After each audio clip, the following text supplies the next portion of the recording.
Hello, everybody, and welcome back to another episode of the Wannabes podcast.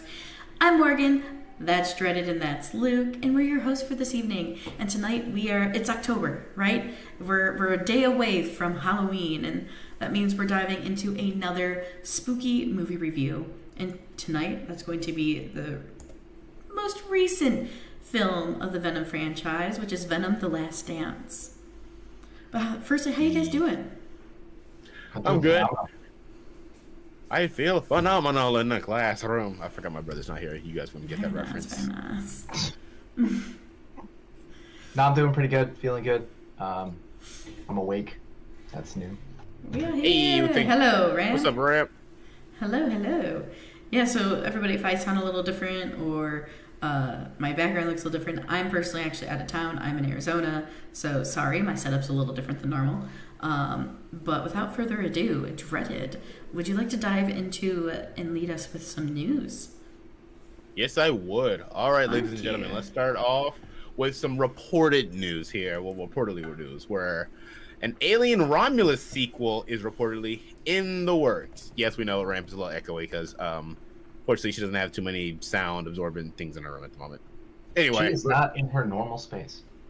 But anyway, the Alien Romulus sequel is reportedly in the works with the two main characters supposedly returning, actually. I don't have much more on that, but as much as seeing how we did like Alien Romulus, I am okay with this. I love Alien Romulus. Me I too. think the argument can absolutely be made that this is the second best Alien movie. If you like Alien, I think this is a dead ringer for number 2. Where you could definitely fit it, and it's also a timeline right in between Alien and Aliens anyway, so it's that good. It could definitely fit in number 2, or if your favorite is Aliens, you can fit in number 2 after that as well. I don't know if I want to make the argument right now, but for me, it probably is the second best Alien movie that I've seen. It is definitely, I agree with, yes, it is the second best Alien if you ask me. I can definitely switch out number 1, whether it be Alien or Aliens, but this one is definitely going down as number 2. I'm still looking with the OG Alien as being the best one, as I'm not Agreed. the biggest fan of Aliens, actually. I forget what I said on our review, I think you. but I know I put up a good fight for Aliens. Yeah, I think Aliens was your number 3, Okay. Yeah. if I remember correctly. You know. No, this makes me super excited. I mean, I loved Romulus. I hope it's a thing and it happens. I'm a huge Alien and Predator franchise lover, so I'm excited for more installments, especially after the success and how well they did this most recent one. So yeah, I'm excited to see what happens. I've heard it's like you said, it's supposed to follow, continue the story of the main character and her brother, her android brother. So yeah, it'll be Android stepbrother. Stepbrother, help. Personally, I would like it if they went somewhere else with this. I don't necessarily need these characters because I remember not enjoying too much the main woman character. I forget her name. The android brother is probably the best character. Absolutely, 100%. Our heroine is definitely definitely comes in second, but like she's not my favorite character in there. I don't need more of her. I want another one in this timeline, but I don't have to follow these characters. I think we're okay here. We can continue the story without them. Yeah. Also, I agree. think I think I read somewhere that Fede would return for it as well. I don't completely believe all that, but I heard somewhere. I read that too. That he's in the talks for returning. Not that he is a confirmed returning, but I don't know if that was a few days ago now that I read that. It's in good hands if he does. I mean, it's in good Yeah. hands already because, I mean, the fact that we enjoy this movie that much and we talk about it in the reverence that we do is very telling. He did a fucking phenomenal job. He is one of my favorite directors when, like, his movies are not Don't Breathe and The Texas Chainsaw Massacre. But otherwise, Evil Dead, this, I love the style and I love what he brings to the table. Sometimes it can be a bit much, but it works in certain franchises. Mm-hmm. And these two, especially this one right here with Aliens, I think just works wonderfully. So yeah, if he comes back and does another one, I'm fucking game. But with But returning to what you said earlier about, aliens and predators, we also have predator news as well. And this is going to be interesting because this is something we have talked about on the podcast. We're actually wishing the franchise would do after the release of Prey. So I don't remember if we talked about this specifically, but other than the Badlands movie, there's a secret Predator film being reworked on as well. And it's reportedly an animated anthology film. And the film will follow the story of 3 predators fighting warriors in different eras. I'm sorry, potentially including samurais and pirates. I'm so ready for this. I am very much down for that. My body is ready. Like, I can't wait to see what sort of animation style they're going to use. Are we going to get some, like, if we look at anime right now, we're getting some really amazing action sequences in a lot of different art styles in anime. So I want to have like those really, really high quality action sequences. So I already can envision it, and I want it, and I hope it is as good as I'm thinking it as being animated. Really going to depend on the studio that does it, but there's a lot of them out there, and there are a lot of fucking phenomenal shows out right now. So I guess just pick your poison, really, for who they decide they want to go with.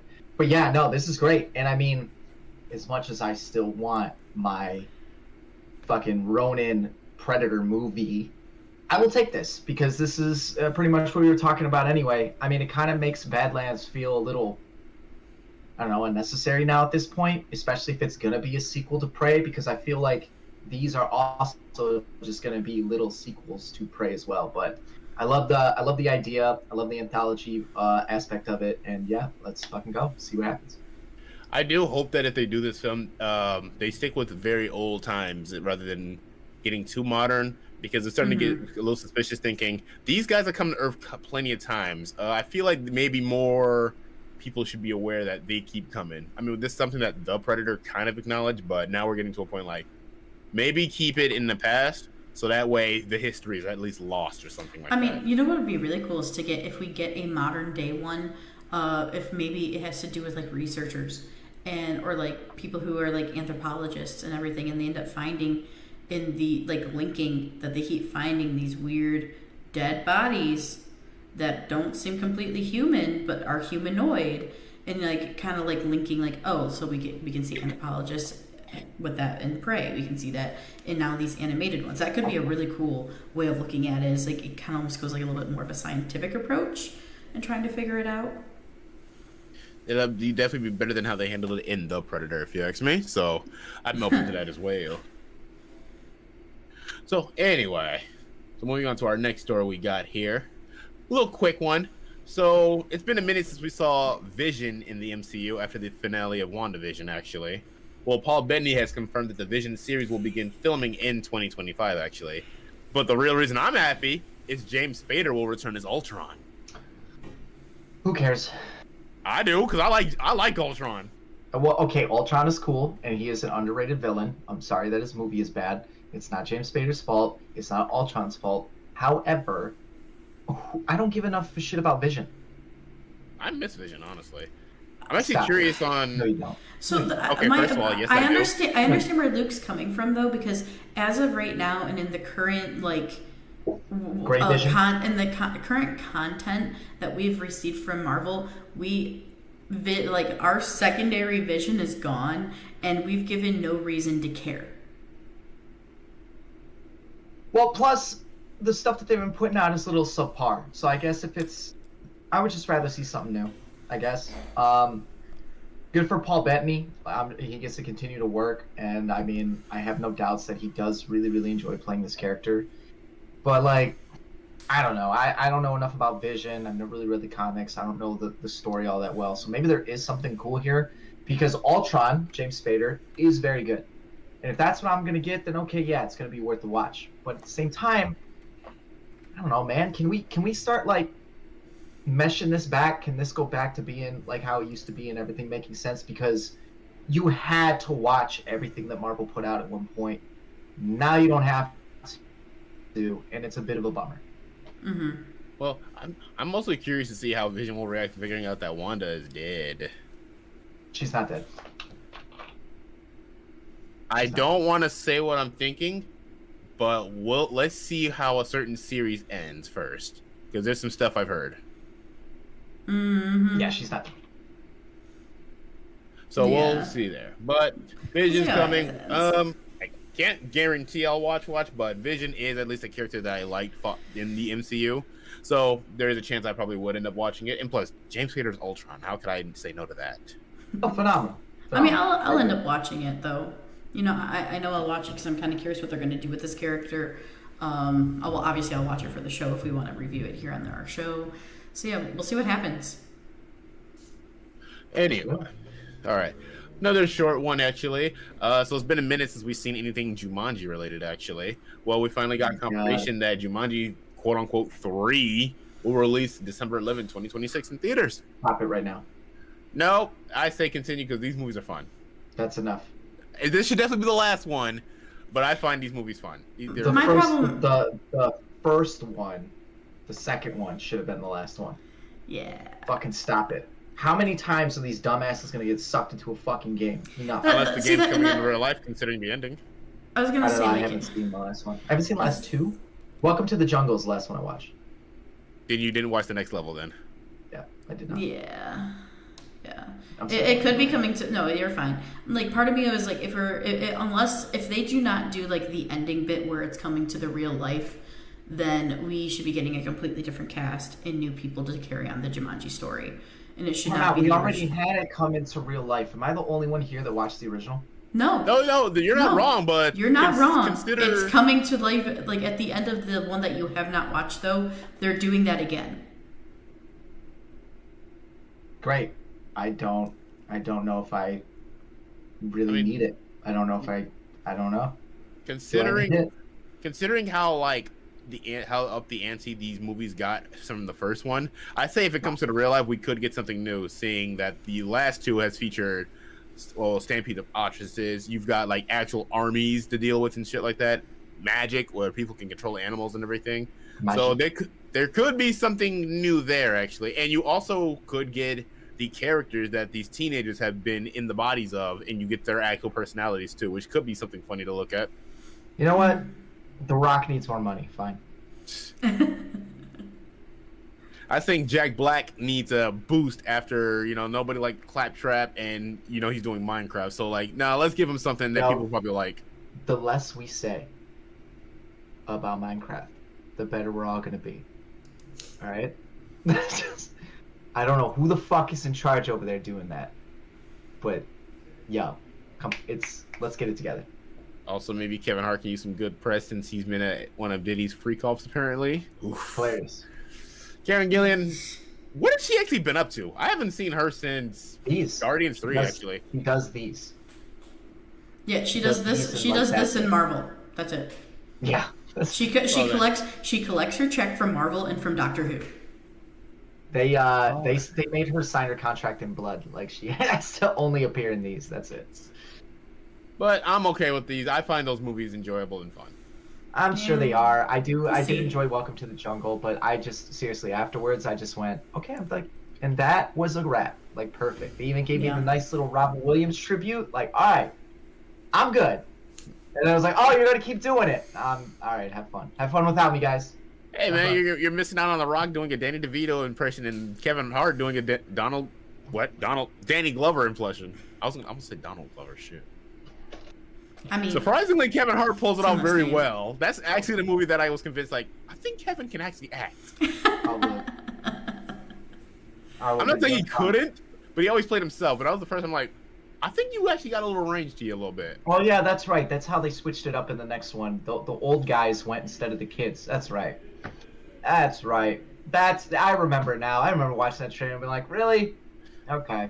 It was funny. It was a funny movie. Right. Moving on. All right, on to the next. Oh, this is some great news right here. So, who here remembers Scary Movie? I maybe watched one. Ooh, me. Pick me. Okay, Luke. I stopped after 5. I shouldn't even have made it to 5, but I made it to 5. Oh, I didn't even watch 5. I thought I've only one scene from that damn movie, and it involves Snoop Dogg and Mac Miller. But, Luke, good news, brother. We're back, and I mean back.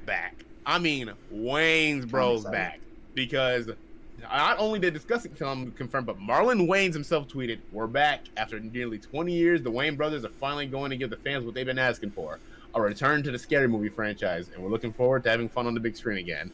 We are getting the Wayans brothers back working on the Scary Movies." Now, to be fair, 3 and 4 I still find very funny. Hell, 4 low-key is my second favorite Scary Movie.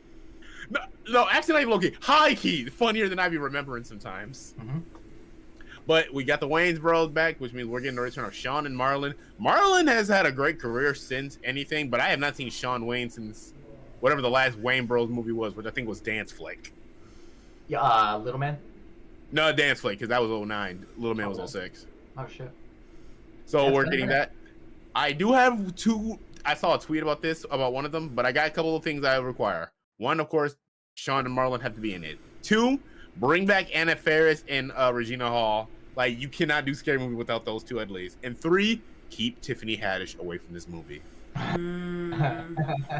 I do like that this is a thing because like Screams come out with new sequels, Halloween's come out with new sequels, and then you've still got the elevated horror thing. So I really am looking forward to them, because when they first did it, it was all the tropes and all the bullshit that horror movies do, right? Now they can just poke fun at the fact that they take themselves way too seriously, which is cool. I do enjoy some elevated horror, but sometimes they're just a little too pretentious. So I'm excited to see what they do with that, and I feel like the fact, and I feel like the fact that Scream and Halloween and these older franchises are still kicking it, and you still have those main characters in, like Neve Campbell's coming back for 7. So yeah, give me back Anna Faris, give me back Cindy, bring her back, and I want to have her have a grand entrance to do whatever the fuck they're gonna do in this movie. And yeah, I hope everybody comes back. I hope we get new characters, and I really am looking forward to them just tearing apart the fact that like an A24 takes the shit just way too seriously sometimes. I will also say too that even though I like 3 and 4, the one thing that the Wayans bros did really well was the movies that they made fun of actually meshed well together. Like combining Scream with I Know What You Did Last Summer was actually a pretty good mesh. And combining like whatever haunted movies they did in 2 with 13 Ghosts, I'm like, yeah, that actually makes sense. The Exorcist, it's not the Haunted Mansion, but it's about a haunted mansion. I can't remember. The Haunting, I think it was. The Haunt, yeah, because they spoof that one the most. You still get the Scream stuff. You still get not 13 Ghosts, whatever the fuck. No, 13 Ghosts was part of Scary Movie 2, kind of. They have the glasses, you can see the ghosts and stuff. That's right. 13 Ghosts and shit, and the fucking strong hand, and the dude in the wheelchair with the fucking skates. Like, the jokes in 2 are phenomenal. I don't really remember any jokes from 1, but I remember all the jokes from 2. Oh my god. Oh. Scary Movie 1 has some funny ass shit too, don't get me wrong. I'm stoked. God, I'm so stoked for this. Yeah, this will be fun. But again, 3 and 4 are still really funny if you ask me. Yeah, but you can definitely see where things kind of turned, and the thing is, they kept Anna Faris, which is great. Oh, and Regina Hall, so that helped. But like, the jokes are a little more childish. The gags are a little more childish. It's more about skits. It's not really a whole through line type of thing, and whatever. True, but I will forever laugh in Scary Movie 3 at the 8 Mile rap battle, which of course Homeboy won, but then he puts his hood on, he looks like a freaking KKK member. And Kevin Hart, everyone goes silent, and Kevin Hart just, oh shit! And he goes, you guys feel me? In the hood? Gets thrown out the building. You don't get the whole spoofs genre that came out, right? You don't get the Spartans Meet the Spartans, you don't get the superhero movie, you don't get, what the fuck was the date one? Date movie. Yeah, it was date movie. You don't get disaster movie. I'm sure they all vary in sizes from to shit, but like a whole fucking subgenre of movies came out because of Scary Movie. So bow down, pay your respects. Let's go one more time. Hell yeah. So yeah, Morgan, we kind of dominated the convo, but I know you don't exactly have the most knowledge on Scary Movie. But anything you got to say? She just said she hasn't even seen it. I've seen 1, and probably not all the way through. So no, I have nothing else to say. All right, cool. Gotcha. You know what? Maybe that's another franchise we're gonna get Morgan caught up on. Morgan with her echoing knowledge. We can skip 5. 1 through 4, I say, are valid to watch. For the purpose of this news, you need to watch the first 2. That's fair. Throw 3 and 4 there if you want. I do recommend 4 because Loki, that's so freaking funny. All right, last bit of news, and it's still related to horror stuff. Yes. So, anyone here familiar with Outlast? Yes, I am. Well, Outlast is getting a live action movie, and apparently it is at the works at Lionsgate, the same people who made the Saw movies, which is That very gives me good. hope. Yep, because Saw is very bloody, Outlast is incredibly bloody. Yeah, I mean that is one of the scariest games that I've played, and it has everything to do with the fact that like it's, in my opinion, true survival horror. Right? You get no weapons, you gotta do everything with a fucking camera, and you gotta keep the batteries up, and it's just you have to avoid everything. It's not about conflict. You literally have to hide. Great game, great game. I have yet to finish 2, and I think Trials is coming out. It's out.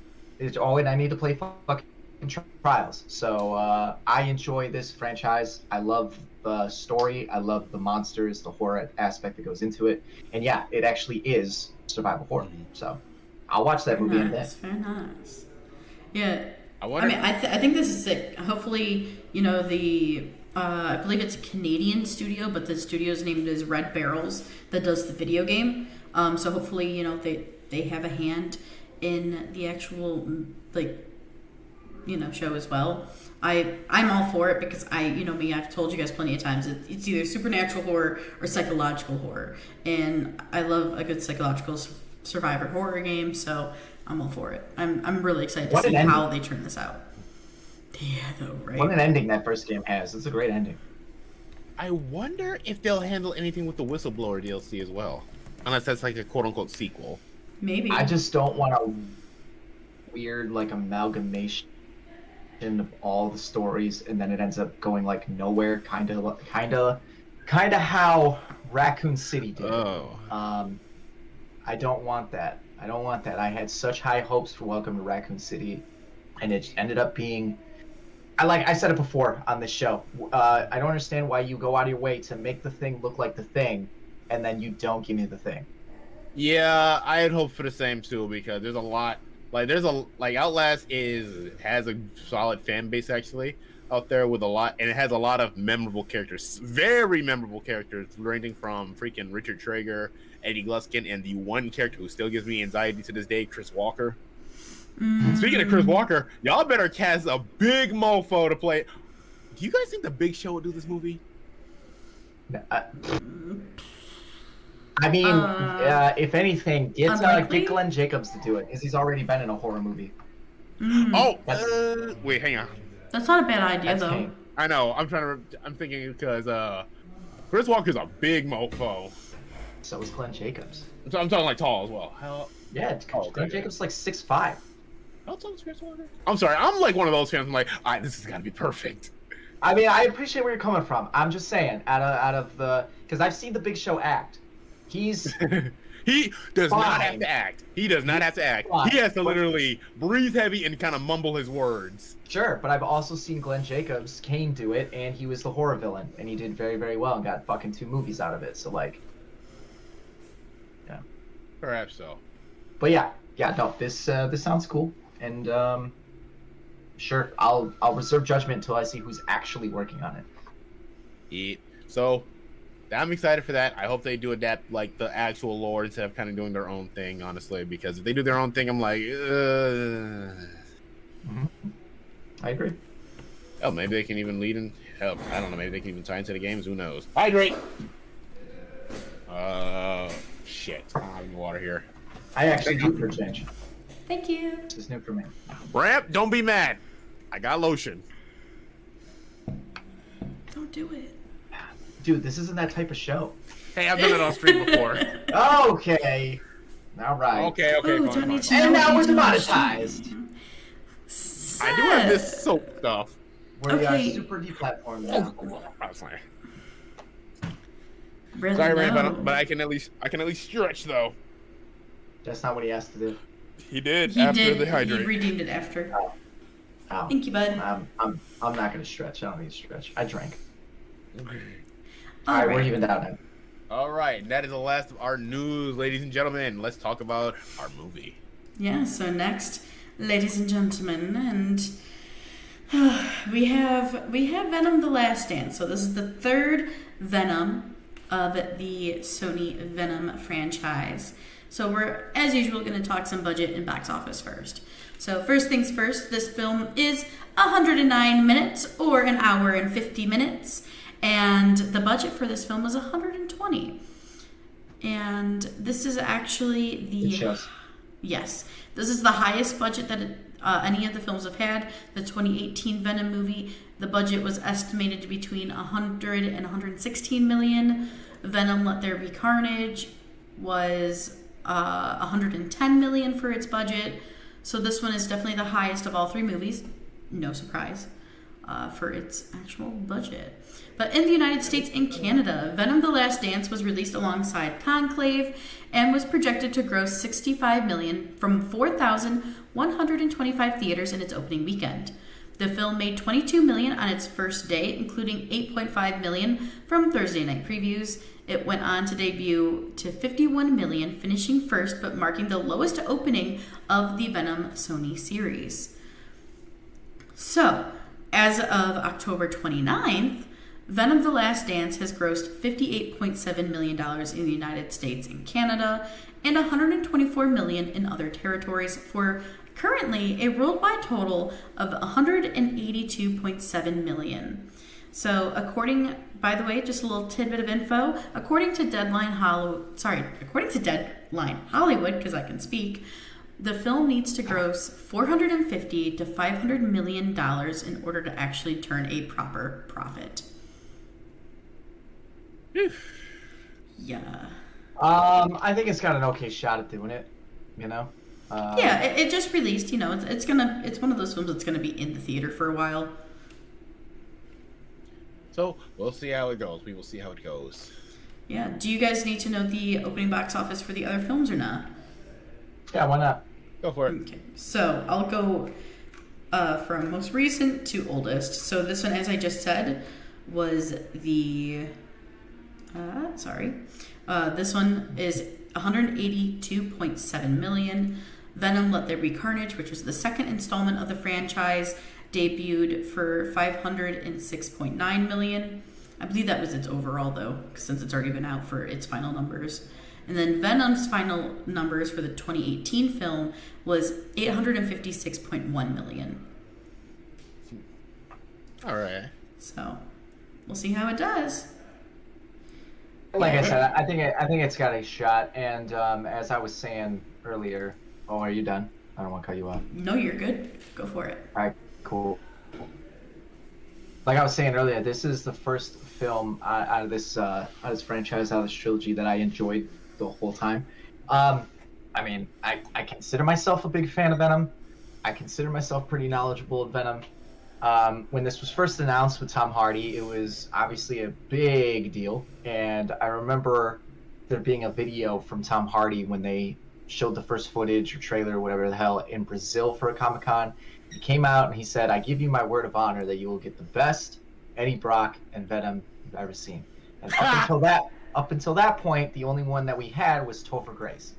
There are certain aspects of this performance and this iteration of Venom that make me appreciate Topher Grace more. Because Topher Grace's Venom, while his Eddie Brock might leave a little bit to be desired, his Venom is the origin, the look, the monster-esque bits of them. Horror. Thank you. The horror-esque parts of them. I appreciate all of that more in Spider-Man 2. Whereas what I've gotten with Tom Hardy's Venom has been this really weird, goofy, like lighthearted romp, but they still let him eat people's heads. Like, I'm very confused by the tones of these movies, but yet for some fucking reason, they are very, very successful. I don't get it. That first film, topped 800 million, I think. The second film probably came out to around 5, and I imagine this one will probably do about 5. So it's been weird. The success of this franchise as a whole has just been very, very weird. However, the tone in this film is the darkest it's been out of all three films. And I appreciate that. There is a lot of CGI blood in this for this PG-13 franchise. There's a lot of dark scenes. There's a lot of just more menacing attitude. The monsters, what do they call them? The phages. I forget what they're actually called. The Centiphages. are very menacing. They look cool, and Venom gets to do a lot of shit, and he gets to eat a lot of people and just do some stuff that I've definitely seen him do in the other ones. So yeah, I appreciate the tone of this, and I'm sure it all has to do with the fact that they introduce a character that I'm gonna try not to. Actually, it doesn't matter. He's in the fucking trailer, right? Exactly. He's been in marketing. Right. Thank you. Null is in this, and for anybody that knows anything about Null, he is. I've said it before. He's that dude. When he shows up in the comics, he takes over damn near everything because he can control basically anybody any symbiote or anybody that's had a symbiote, which in the Marvel universe is fucking everybody. That's not exactly what I got here, but I do appreciate what they did with Null, and I appreciate that they kept specifically his stuff like hardcore, very horror-esque, very edgy, and he looked badass too. And he's played by Andy Serkis. Let's fucking go. Hell yeah. Confirmed, Andy Serkis. And instead of me talking for 20 minutes straight, I'm gonna stop and you guys go ahead. So I'm gonna start just by saying, like, I went in very low expectations, or at least not high expectations. Kind of like, I guess, in between of no expectations and low. And ended up actually enjoying this. And maybe it's because I went in with just kind of like, Carnage is a little bit of a letdown. But I had fun with it. And I think out of all three films, I think this one has some of the maybe not the best, but some better pacing than I think the other two. I think this one paces very well. Because I know that's something that we usually hit movies on. I think this one paced pretty good. But I also don't want to run on tangents, so Dreaded, I'll let you go next. You're talking to the guy who is like just at this point knows what he's getting into. Mm-hmm. When I went into Let There Be Carnage, I was always hoping for that to be like the hidden gem of the superhero films in a world of saturated films. I didn't get that. I got basically more of what I got in the first one. Stupid, but fun. And I don't hate Let There Be Carnage for that, but I'm still a little let down that, we didn't get 100% what we could have gotten. So when I walked into this, initially with the first trailer, I was like, more or less, okay, whatever. But when I discovered Null was going to be in it, I was like, my interest got up a lot higher, actually. Mm-hmm. And what did I get? I also like this movie a lot.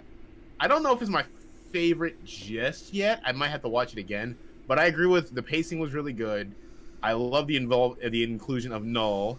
There's CGI blood where Venom eats heads. I'm like, where was this in the last movie? Or when a Xenophage eats something, where was this in the last movie? What the hell? Yeah, the Xenophages are the things that surprised me the most, especially when they eat stuff. I was like, oh, when it just sprays blood out its back of its head, yeah. But I did not appreciate the fact that this movie would give me something like that, and then immediately cut to like a dance number. I did not like that. Don't get me wrong. I love Mrs. Chen. She's cool, and I'm glad that she was in here. But her inclusion in this movie, I don't get it. Like, she really doesn't need to be in this. Honestly, where's Anne? What the fuck is going on with that? In my opinion, I feel like Mrs. Chen is just there for fan service at this point.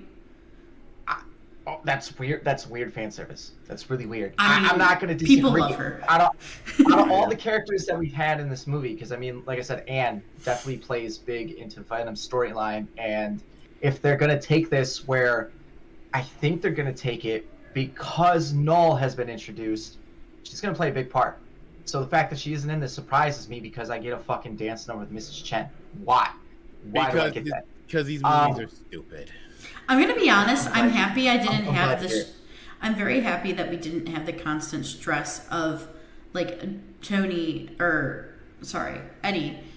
being concerned about the whole like, oh, I'm in love with Anne, but I can't have her bullshit that we've gotten in the last two. I'm just saying she makes more sense to be in this than Mrs. Chen does, and it also is like I was saying. I get something serious and then I get the dance number, or I get something serious and then fucking Eddie Brock's getting peed on. I get something serious, and then there's the hippies. Yeah, which also bummed me out. I don't know how to pronounce its name. I'm gonna try. I'm pretty sure it's Race Irfans. I'm so sorry if I'm fucking butchering this. Reese, thank you. I love him. He's awesome. I was really hoping that this was going to be the moment where maybe I don't get a Spider-Man, but this gets planted into a Spider-Man universe. The fact that he is not Dr. Connors pissed me off. I mean, cool. I like him. Could you imagine? Could you imagine if we got a doctor, like, because we get Dr. Teddy Payne, if we got, like, Teddy and Connors were working together? Look, that would have been sick. Why cast him is now what I ask, is why is he in this? Cool. He's very good. I do like the character, but God, it is such a blue ball moment when he goes, hey, my name's Mark. I'm like, wait, no, it's Kurt. You are Kurt. You're Dr. Connors. Nope, he's not Dr. Connors. I feel like you look at aliens. I feel like why they cast him is just for fans like us who are like, wait, are we getting Dr. Connors back with our OG Dr. Connors? Like, just to blue ball us and to bring us into the theaters. But then also he's not OG Dr. Connors. Okay, well, he is from Toby. Like, everybody knows him because of Toby. No, not Toby. Sorry. Amazing Spider-Man. You're good. Anyway, Dr. Connors. You know what? Yes. So anyway, one thing I want to say too is he's a massive name now. He has a huge fucking role in House of Dragon. Like, this guy's making bank in other franchises. He's a really well-known face again. Very recently, a very resurfaced actor. So I think that's part of it, is just to get people interested. Oh, is this going to be Dr. Connors? Oh, he's resurfacing, and from, after doing House of Dragon, he's getting a lot more jobs again. So I feel like it's just kind of that sort of political side of it. Sure, I have no doubts that they go, oh, this guy's a really big actor. Hey, he's been in this stuff before. Like, let's give him a ring and see if he wants to do it again. And then I go, we're not going to bring you back to do the Connors thing, but we got this other thing for you. Just be hippie. Right. Truth be told, I don't think too deep on it, because Reese is not even the only person in here who's come from other Marvel properties. Seeing, I don't know how to say his name, but he was Mordo in Doctor Strange, and Andy Serkis has also been in Marvel as well. So sometimes casting just ends up being casting. I don't really count Andy though, because Andy's just like the glorified. So I count Andy from being from Marvel, but I wouldn't be like, oh, they're pulling people from other Marvel franchises. Andy is like the standalone because he's just an OG crazy guy in terms of mocap and voice acting. Like, well, he directed the last one too. Yeah, he did. Dr. Carnage is his movie. So yeah, I'm not. And he directed it very well. No, the movie looks great. Okay. All right. Okay. All right. Yeah. All right. I won't die on this hill. I want to though. Not tonight. We'll say that for a wanted debate. I'm excited though. I definitely want to see where this goes. It has garnered enough interest for me to see like what comes next. But now, actually, I gotta rephrase this better. I doubt Kraven is gonna have anything to do with this. I doubt there will be any like hint that they're connected. But I have more interest in watching Kraven now that I got the fucking the tease of Null. I say be ready to be disappointed, because these films have been terrible at finding a way to connect with one another. Seeing Venom has no reference to anything Spider-Man or anything else. Madam Web hasn't. Morbius tried but didn't after some shit got cut or whatever. And then definitely has a connection. It is what it is. I mean, we can pretend like he's not there, but he's there. He's there, but like. That is the most blatant. This is the same universe bullshit. It's their fault for not making a better movie, but they connected them. I'm still gonna call bullshit on it, honestly. I'm just gonna call bullshit on it because I've seen no evidence here. They're not doing a very good job. We don't have to argue about this, but I'm just saying they're not doing a good job. No, look, man, I am, or I will be. I have to wait for Kraven, which, by the way, is the more I watch the trailers, is looking pretty good. The Kraven looks like it's going to be pretty fucking. It definitely has a pretty high production value. It seems like. Honestly, and if it ends up feeling like a Venom movie, but it's rated R, and I get the violence and swearing and the shit, like it's perfect. Just do that. If you want to be just a have a good time movie in this universe, like with Venom, then it needs just go balls to the wall, dude. He's eating heads. Just fucking be rated R. So the fact that Kraven has the balls to do that, I'm already here for it. But if they do manage to find a way to bring them all together, I wouldn't be mad if I get Venom and Morbius and Kraven and whoever the fuck else they decide to put in this to fight Null. I'd be okay with that. That to me, if they're gonna do that, is an okay watered down version of that story that I could accept. Because at least the symbiotes in this movie, which we need to get into, are around and have bonded to people. So now for Null, it makes sense. You know what I mean? Like all of that will work for me if that's where this goes. I don't think it's gonna be where it goes, but I could get on board if it does. Which, by the way, since I mentioned the symbiotes, how did you guys feel about the other symbiotes? Because there's a lot of them. Oh, One boy. in particular was my favorite. By the way, I have them all up if you're wondering. So I'll go real fast. I love them. I'm so upset. I'm so upset with what has happened with them. I'm livid. Most of them. I'm livid. Because like I think that would have been a good maybe plot point for the franchise to continue. I kind of also wanted the one that helps free them, the like very feminine looking one. I kind of wanted a interesting new Eddie lover / Venom lover. I think that would have been hilarious, especially with like the theme that they currently have going for their humor. But it gave me, honestly, like, think of like the most Spider-Man 2 video game, but reverse it. Instead of like, they're the bad symbiotes. Like, I kind of liked it. I was like, ooh, this gives me like Spider-Man 2 vibes, but instead of them being evil symbiotes, they're kind of like on our side. And I really liked that. I thought it was really cool. It was unique. Yeah. I liked their different abilities. That's the last thing I want to say. I really liked that they had different unique abilities. Buddy. I like Lasher a lot. Lasher was my favorite. Sadie Christmas? Yes. I had to look up who that symbiote was when I got home, but while I was watching the movie, I kept calling it Christmas. So the one that bummed me out, I really had to think about it, and I made sure to do my homework. Teddy Payne, I thought becomes Scream, which is the one that I really wanted to see. Yeah. I am disappointed that I didn't get Scream. And Agony, who is who she actually is just a purple Scream. So who nice is Nova? Agony. The one that the character Nova, her assistant. Who is she? Because I loved hers. With like the blade like arms. Isn't that Lasher? Is that Lasher? Yeah. Was she like green or blue? Green?